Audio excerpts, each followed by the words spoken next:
Hey guys, welcome back to NAPTURALX2. Please don't mind my appearance. I just came back from the gym, but I was just so excited to tell y'all, to update y'all about my wash and go with the Wetline Xtreme gel. So I know I did a review on it and I wasn't really a fan because I thought it was flat and everything.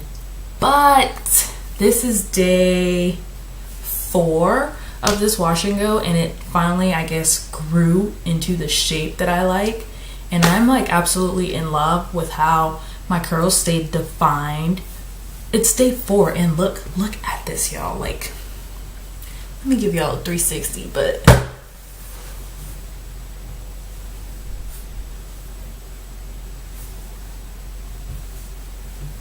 my curls are popping, and it's day 4. I could probably wear this for at least 3 more days and be totally fine. I just worked out my hair down and everything, and it's still intact.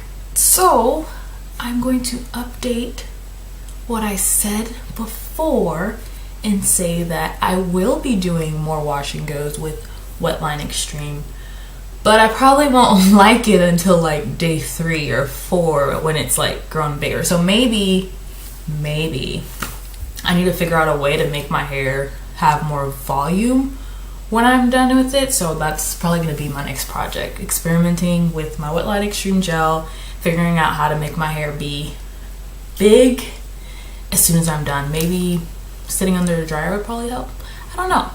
But if you guys have any ideas on how to get my hair looking like this the first day, I would be grateful.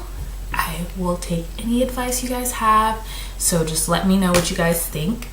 But thank you guys so much for watching. If you want to see how I achieved this look, click on the link above and you'll go straight to my Wetline Xtreme wash and go. If you like this video, I ask that you just give it a thumbs up, subscribe to our page for more content like it, and thank you guys so much for the support. We really appreciate it.